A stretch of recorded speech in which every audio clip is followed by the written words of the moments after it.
छत्रपती शिवाजी महाराज की, धर्मवीर छत्रपती संभाजी महाराज की जय। लहूजी, जय लहूजी, जय लहूजी। आद्य क्रांतिगुरु लहूजी वस्ताद साळवे यांच्या स्मारकाच्या भूमिपूजन प्रसंगी सर्वप्रथम हिंदवी स्वराज्याचे सरसंस्थापक छत्रपती शिवरायांना मानाचा मुजरा करतो। भारतीय राज्यघटनेचे शिल्पकार भारतरत्न डॉक्टर बाबासाहेब आंबेडकर यांना मानवंदना अर्पित करतो आणि खऱ्या अर्थानं ज्यांनी क्रांतीची ज्योत हजारो तरुणांमध्ये पेटवली आणि त्यांना क्रांतिकारक केलं असे आद्य क्रांतिगुरु लहूजी वस्ताद साळवे यांच्या चरणी नतमस्तक होतो। आज या भूमिपूजन प्रसंगी आपल्याला लाभलेले महाराष्ट्राचे लोकप्रिय मुख्यमंत्री श्री एकनाथ शिंदेजी, पुणे जिल्ह्याचे पालकमंत्री आणि महाराष्ट्राचे उपमुख्यमंत्री अजितदादा पवारजी, पुणे जिल्ह्याचे माजी पालकमंत्री आणि राज्याचे उच्च शिक्षण मंत्री चंद्रकांत दादा पाटीलजी, आमचे सहकारी आमदार श्री सुनील कांबळेजी, भीमराव अण्णा तापकीर, माधुरीताई मिसाळ, सिद्धार्थ शिरोळे, सुनीलजी टिंगरे, नामदेवजी ससाणे, चेतनजी तुपे, या ठिकाणी ज्यांचा उल्लेख विशेष केला पाहिजे कारण ज्यांच्या नेतृत्वात या स्मारक समितीने संघर्ष केला ते आमचे अशोक लोखंडेजी,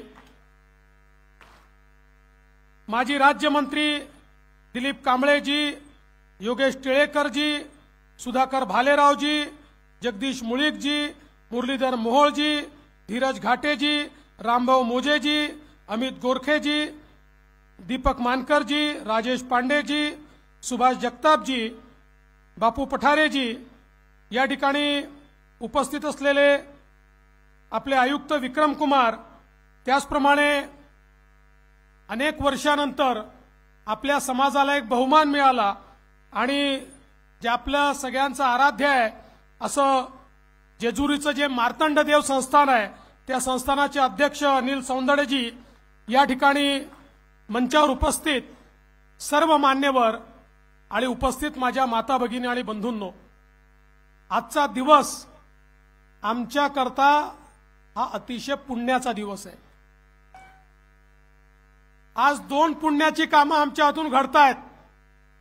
आत्ताच आम्ही वडू आणि तुळापूरला धर्मवीर छत्रपती संभाजी महाराजांच्या स्मारकाचं भूमिपूजन केलं।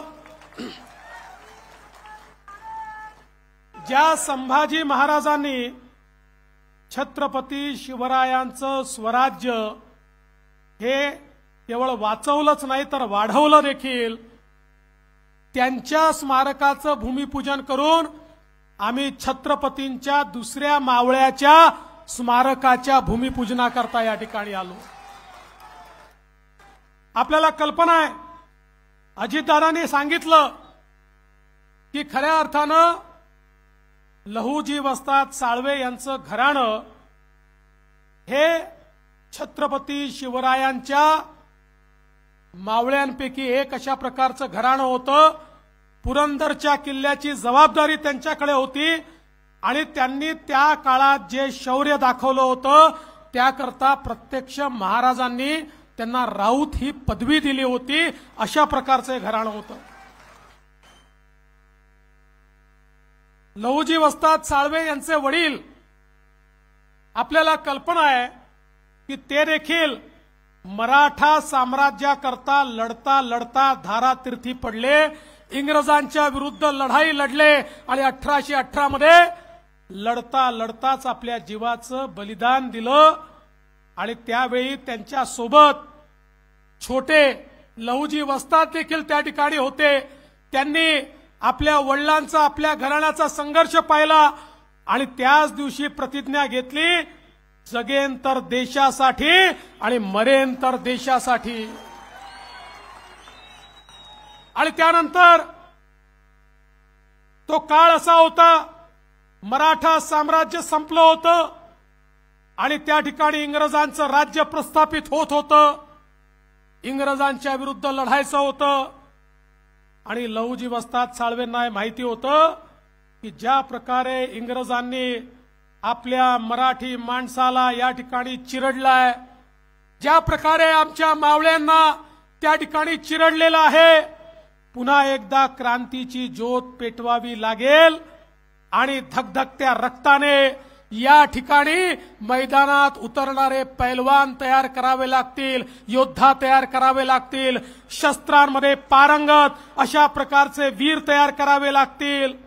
आणि म्हणून या देशाच्या इतिहासामध्ये पहिल्यांदा क्रांतिकारकांना, देशभक्तांना शस्त्राचं आणि लढाईचं प्रशिक्षण देणारी शाळा ही जर कोणी काढली असेल तर ती या ठिकाणी लहुजी वस्ताद साळवेंनी काढली।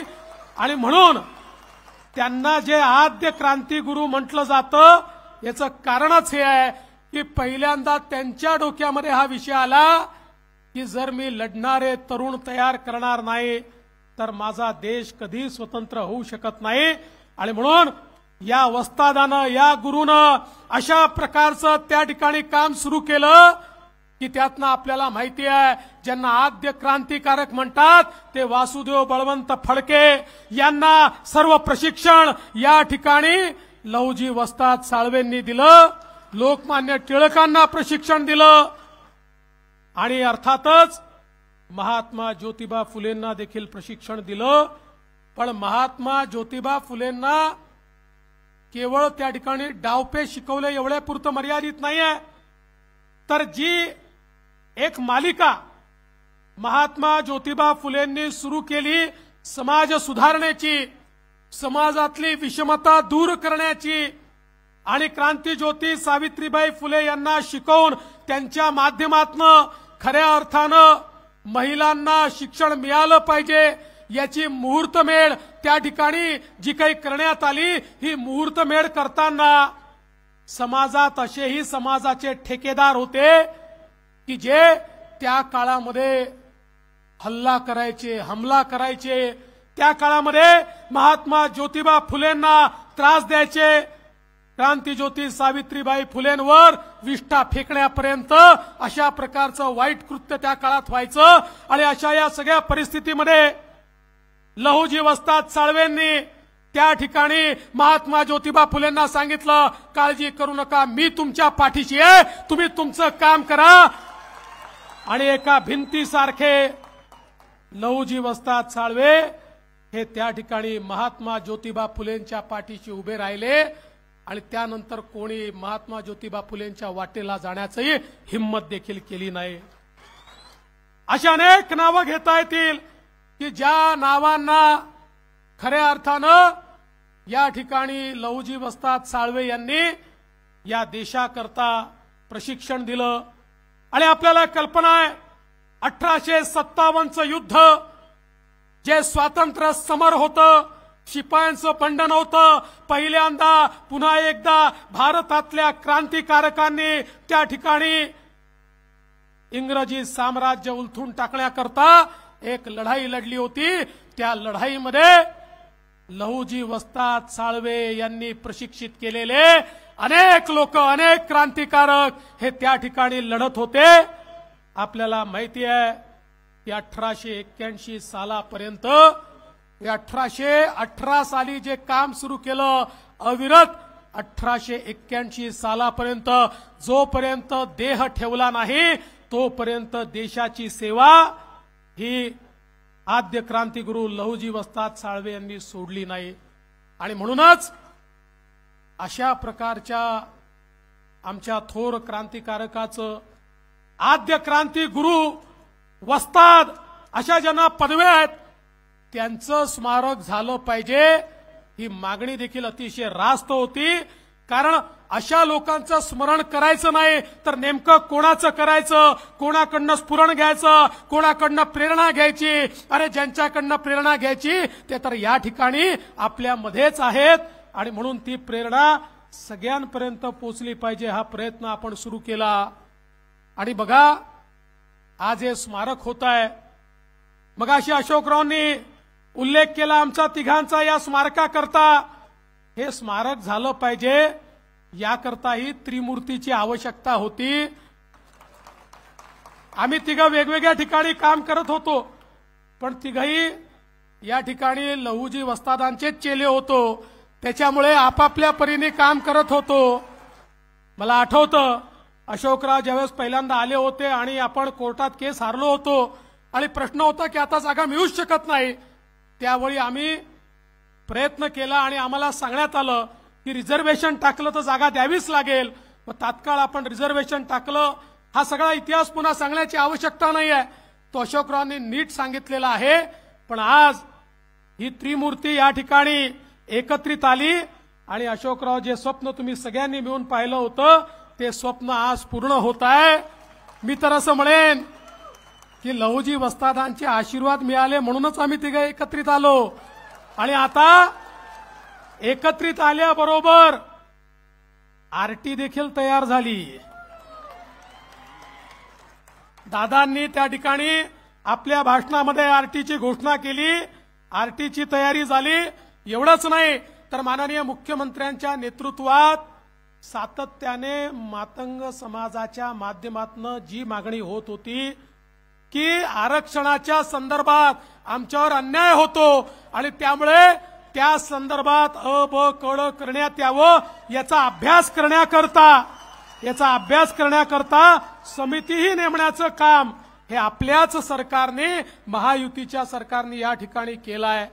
आणि एवढंच नाही तर आपल्याला माहिती आहे ज्या लोकशाहीर अण्णाभाऊ साठेंनी क्रांतीचा विचार विदेशापर्यंत नेला, ज्यांचा पुतळा रशियामध्ये उद्घाटित करण्याची संधी मला मिळाली, चिराग नगरमध्ये त्यांचंही स्मारक झालं पाहिजे।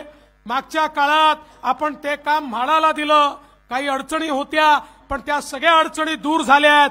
लवकरच त्याचा परिपूर्ण प्रस्ताव हा देखील आम्ही मंत्रिमंडळात आणतो आहोत आणि पुढच्या काळामध्ये चिराग नगरमध्ये लोकशाहीर अण्णाभाऊ साठे यांचंही स्मारक हे आपल्याला त्या ठिकाणी निश्चितपणे महायुती सरकारच्या माध्यमातून पाहायला मिळेल। मी या निमित्ताने एवढीच आपल्या सगळ्यांना विनंती करतो की आद्य गुरु लहुजी वस्ताद साळवे हे मातंग समाजाचे जरी असले तरी ते संपूर्ण हिंदुस्थानचे आहेत, ते संपूर्ण मराठी माणसाचे महाराष्ट्राचे आहेत। त्यामुळे आपण त्यांना सीमित न करता ज्या माणसाने आम्हाला स्वराज्य शिकवलं, ज्या माणसाने स्वातंत्र्य काय हे शिकवलं, त्या माणसाच्या प्रती आम्ही सगळे सदैव नतमस्तक राहू। आणि म्हणून आज ही संधी मिळाल्याबद्दल आपल्या सर्वांचे मी मनपूर्वक आभार मानतो आणि आपल्या समाजाच्या पाठीशी आपलं महायुतीचं सरकार पूर्ण ताकदीने उभं राहील एवढंच या निमित्ताने सांगतो आणि माझं बोलणं संपवतो। अशोकरावांनी सांगितलं निश्चितपणे या स्मारकाच्या उद्घाटनाला मोदी साहेबांनी यावं, याकरता मुख्यमंत्री अजितदादा आणि मी आम्ही तिघही जण मोदी साहेबांकडे जाऊ आणि उद्घाटनाला मोदी साहेबांनाच आणू एवढा आपल्याला शब्द देतो आणि माझं बोलणं संपवतो। जय हिंद, जय महाराष्ट्र, जय लहुजी।